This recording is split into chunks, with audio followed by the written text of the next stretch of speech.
Assalamualaikum warahmatullahi wabarakatuh. Bismillahirrahmanirrahim. Alhamdulillahirabbil alamin wa bihi nasta'in ala umurid dunya waddin. Wassalatu wassalamu ala asyrafil anbiya wa imamil mursalin sayyidina maulana Muhammadin wa ala alihi wa sahbihi ajma'in wa ba'du. Selamat datang, selamat berjumpa kembali dengan saya Mada di sini. Pada video kali ini kita akan mencoba mempelajari bersama tentang kaidah nahi. Sama dengan video yang telah kita pelajari yang kemarin tentang amar. Dalam kaidah nahi kita juga akan mempelajari tentang 3 poin. Yang pertama tentang pengertian nahi. Yang kedua ada sighat nahi dan nanti yang ketiga ada kaidah-kaidah usuliyah yang berkaitan dengan nahi. Baik, untuk memulai pembelajaran kali ini mari kita mulai dengan bacaan basmalah bersama-sama. Bismillahirrahmanirrahim. Pengertian nahi. Menurut bahasa, nahi artinya adalah larangan. Jadi mudahnya nahi itu adalah kebalikan dari amr, gitu saja ya. Perlu diingat bahwa nahi adalah kebalikan dari amr. Kalau amr artinya perintah, maka nahi artinya adalah larangan. Secara bahasa, secara istilah juga sama. Secara istilah, nahi maksudnya sekali lagi adalah istilahul usuliyin, istilah yang dipakai oleh para ahli usul. Yang dimaksud dengan nahi adalah tolabut tarki minal a'la ilal adna. Diulang, tolabut tarki minal a'la ilal adna. Ya, harus diulang-ulang biar kita hafal definisi Arabnya. Ini juga kebalikan dari amr ya. Kalau amr kemarin adalah tolabul fi'li. Fi'li itu kebalikan dari tarki. Nahi adalah tolabut tarki minal a'la ilal adna. Apa itu? Nahi adalah tuntutan untuk meninggalkan sesuatu dari yang lebih tinggi kedudukannya kepada yang lebih rendah kedudukannya. Sama seperti amar, ini juga ada 3 poin yang penting harus kita ingat. Yang pertama, nahi adalah tuntutan. Seperti amar juga berupa tuntutan. Yang kedua, jika amar adalah tuntutan untuk melakukan sesuatu, maka nahi adalah tuntutan untuk meninggalkan sesuatu. Dan yang ketiga sama seperti amr adalah nahi adalah untuk meninggalkan tuntutan untuk meninggalkan sesuatu dari yang berasal tuntutannya berasal dari yang lebih tinggi derajatnya kepada yang lebih rendah derajatnya. Saya kira cukup difahami.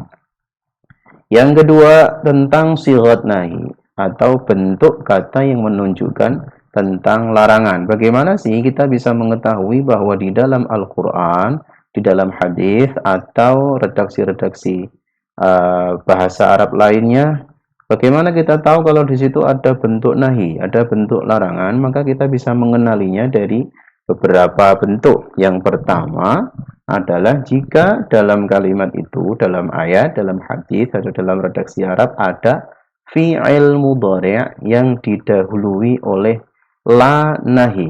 Sekali lagi, fi'il mudhari' yang didahului dengan la nahi. Sekali lagi, pembahasan tentang sighat ini akan sangat mudah sekali bagi yang sudah memahami ilmu nahwu atau sorof. Kalau yang belum memahami, ya cukup kita lihat terjemahan dari ayat atau hadisnya saja. Bentuk pertama untuk mengenali sighat nahi adalah ketika ada fi'il mudhari' yaf'ulu, taf'ulu dan lain sebagainya, kemudian sebelumnya ada la. Nah, kalau dalam wazan ya, dalam tasrif istilahi itu akan ada la taf'ul, itu wazannya fi'il nahi. Kita masuk dalam contohnya adalah wala taqrabuz zina innahu kana fahishatan wa sa'a sabila. Fokus pada kalimat wala taqrabu. Taqrabu ini adalah bentuk fi'il mudhari' yang didahului oleh la nahi yang artinya adalah larangan atau jangan. Maka terjemahannya adalah dan janganlah kamu mendekati zina. Sesungguhnya zina adalah sesuatu perbuatan yang keji dan jalan yang buruk. La taqrabu dikatakan bentuk larangan sighat nahi karena ada fi'il mudhari' yang didahului oleh la nahi. Yang kedua, ada bentuk fi'il mudhari' yang didahului oleh la nafi. Beda dengan yang pertama. Antara la nafi dengan la nahi itu ya, secara mudah kita lihat terjemahannya saja ya. Tapi alangkah baiknya kalau kita bisa memahami ilmu nahwu dan ilmu sorof sehingga kita bisa mengetahui sendiri mana yang la nafi, mana yang la nahi. Perbedaan antara keduanya adalah kalau la nahi itu berarti jangan, kalau la nafi itu berarti tidak. Contohnya adalah la yamassuhu illal mutahharun. La yamassuhu illal mutahharun. Tidak menyentuhnya kecuali orang-orang yang disucikan. Ada yang mengembalikannya kepada Al-Qur'an, ada yang mengembalikan kepada Al-Qur'an yang ada di Lauhul Mahfuz. Jadi la yamassuhu, tidaklah menyentuhnya. Ini adalah bentuk kalimat-kalimat khabar, sebenarnya informatif, tapi maksudnya adalah larangan. Bentuknya di sini adalah fi'il mudhari' yang didahului oleh la nafi. Yang ketiga dari bentuk-bentuk nahi, kita bisa mengenali nahi dari lafaz-lafaz yang memberi pengertian haram atau perintah untuk meninggalkan. Maksudnya adalah lafaz-lafaz yang berarti larangan. Memang dari asli lafaznya artinya adalah larangan. Contoh seperti lafaz harrama, artinya mengharamkan. Kemudian dari lafaz misalnya taraka, utruk, artinya tinggalkan. Seperti lafaz da', itu juga artinya tinggalkan. Seperti lafaz dzar, itu juga artinya tinggalkan. Kita kasih satu contoh, hurrimat alaikum ummahatukum. Ada ayat yang lain juga, hurrimat alaikumul maitatu waddamu walahmul khinziri ila akhiril ayah. Diharamkan atas kamu mengawini ibu-ibumu. Kalimatnya hurrima yang artinya dilarang, di situ diharamkan. Maaf. Maka ini adalah kalimat-kalimat yang bisa difahami dari situ berupa larangan dari Allah Subhanahu wa taala untuk melakukan hal-hal tertentu. Baik, pembahasan yang kedua kita juga sudah selesaikan. Kalau misalnya ada yang belum difahami bisa ditanyakan di kolom komentar ya. Selanjutnya adalah pembahasan yang ketiga tentang kaidah-kaidah usuliyah yang berkaitan dengan nahi.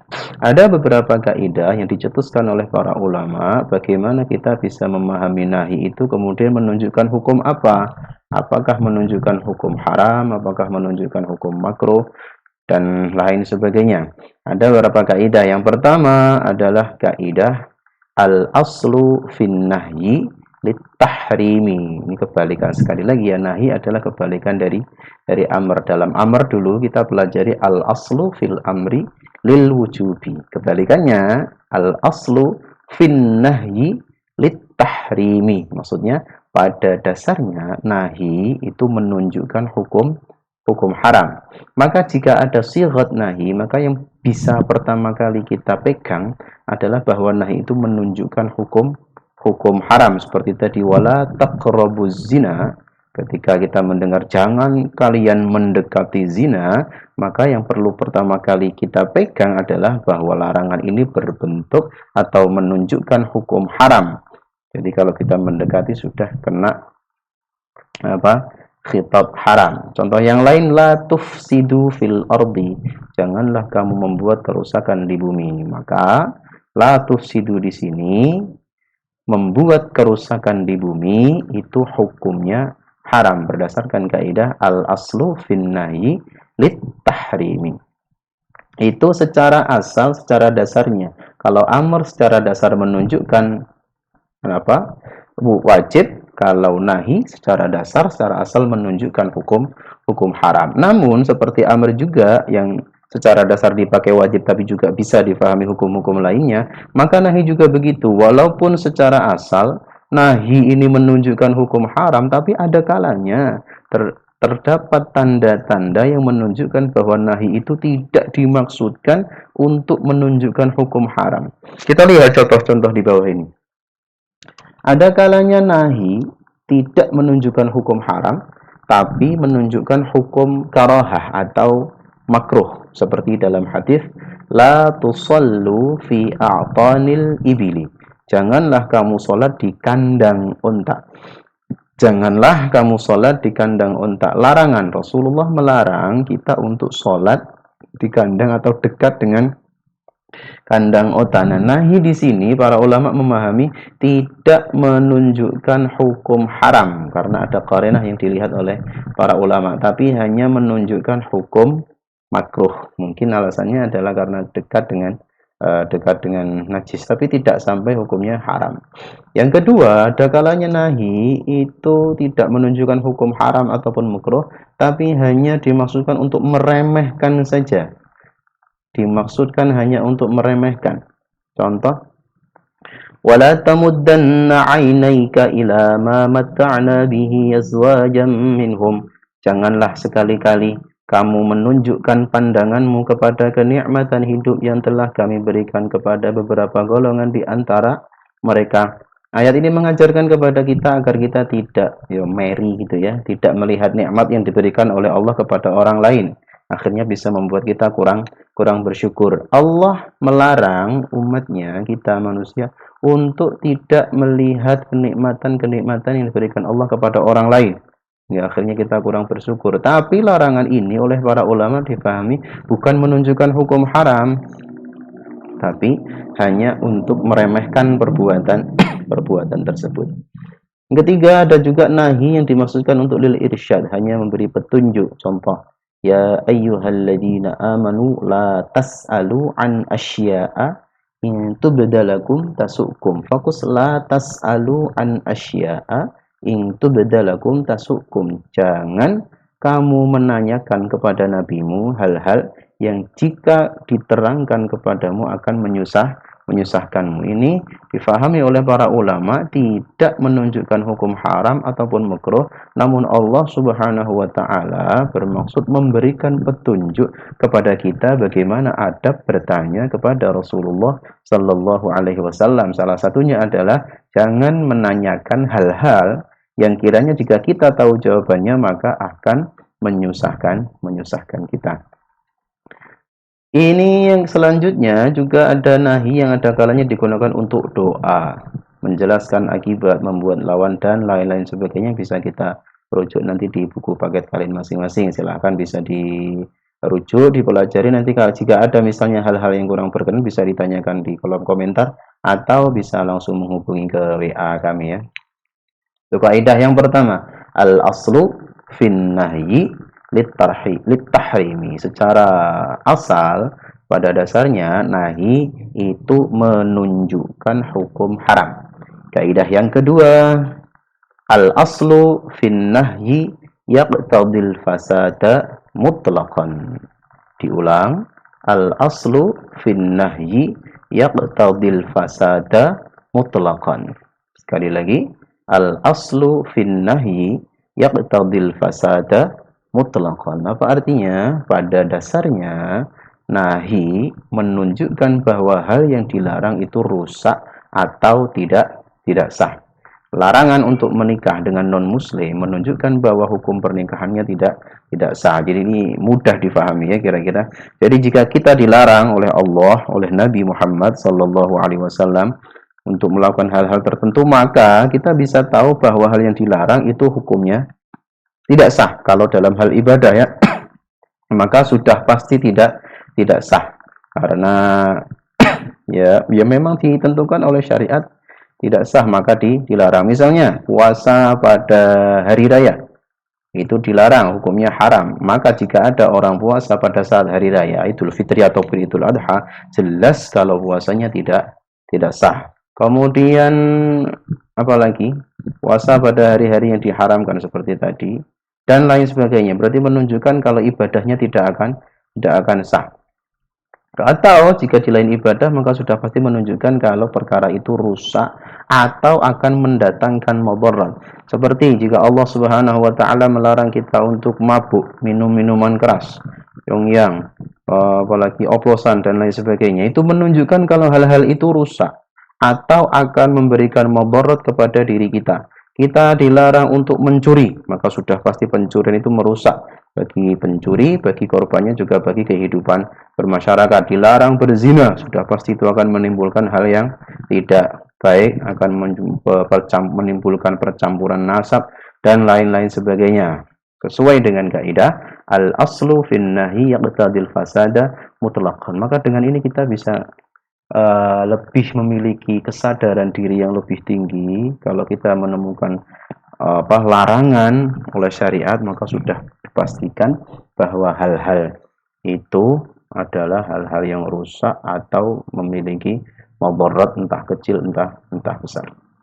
Dua, kaidah yang ketiga, al-aslu fin nahyi yaqtadit tikrara mutlaqan. Nah, kalau kita ingat kemarin ketika mempelajari tentang al-amr, ada juga kaidah yang mirip seperti ini, berbunyi al-aslu fil amri la yaqtadit tikrar. Pada dasarnya perintah itu tidak menuntut untuk dilakukan berulang-ulang. Itu kalau di amr. Kalau di nahi, kaidahnya berbeda. Al-aslu fin nahyi yaqtadit tikrara mutlaqan. Artinya apa? Pada dasarnya nahi itu menunjukkan larangan untuk selama-lamanya. Nahi itu kalau dilarang, suatu perkara jika dilarang sekali, maka larangan itu akan berlaku terus-menerus. Dilakukan sekali tidak boleh, dua kali juga tidak boleh, apalagi tiga kali sampai seterusnya. Contohnya apa? Keharaman membunuh, keharaman mencuri, berzina, berbohong berlaku untuk selama-lamanya, walaupun larangannya hanya diberikan satu kali. Di dalam ayat misalnya la taqtulul apa kurang hafal saya ayatnya, wasariqu wasariqatu faqta'u aydiyahuma, ancamannya begitu ya, mencuri. Wala taqrabuz zina, kemudian berbohong juga dengan ayat atau hadis tertentu, walaupun Rasulullah misalnya mengucapkannya hanya sekali, tapi itu larangan itu berlaku untuk selama-lamanya. Kaidah yang ketiga. Yang keempat, ini ada kaidah an-nahyu 'anis syai'i amrun bididdihi. Tuntutan, diulang. An-nahyu 'anis syai'i amrun bididdihi. Sekali lagi, an-nahyu 'anis syai'i amrun bididdihi. Artinya, tuntutan untuk meninggalkan sesuatu berarti perintah untuk melakukan kebalikannya. Saya kira sudah cukup mudah untuk dipahami ya. Kalau kita dilarang untuk melakukan sesuatu, berarti larangan itu adalah perintah untuk kita agar melakukan kebalikannya. Perintah untuk, larangan untuk duduk, berarti bisa difahami itu adalah perintah untuk berdiri. Larangan untuk bicara, berarti perintah untuk diam. Larangan untuk tidur, berarti perintah untuk terjaga, dan seterusnya. An-nahyu 'anis syai'i amrun bididdihi. Larangan untuk mendekati hal-hal yang haram berarti perintah untuk melakukan hal-hal yang tidak diharamkan oleh Allah Subhanahu wa taala. Alhamdulillahirabbil alamin. Ini adalah beberapa kaidah yang berkaitan dengan nahi. Yang pertama tadi ada kaidah an-nahyu 'anis syai'i, al-aslu fin nahyi al-aslu fin nahyi lit-tahrimi. Yang kedua ada kaidah al-aslu fin nahyi yaqtadil fasada mutlaqan. Pada dasarnya nahi itu menunjukkan kalau hal-hal yang dilarang itu rusak atau tidak sah. Yang ketiga ada kaidah al-aslu fin nahyi yaqtadit tikrara mutlaqan. Dasarnya nahi itu menunjukkan larangan untuk selama-lamanya. Dan yang terakhir an-nahyu 'anis syai'i amrun bididdihi. Larangan untuk meninggalkan, tuntutan untuk meninggalkan sesuatu berarti perintah untuk melakukan kebalikannya. Alhamdulillahirabbil alamin. Jika ada yang masih belum jelas dapat ditanyakan di kolom komentar. Jangan lupa subscribe dan share. Wassalamualaikum warahmatullahi wabarakatuh.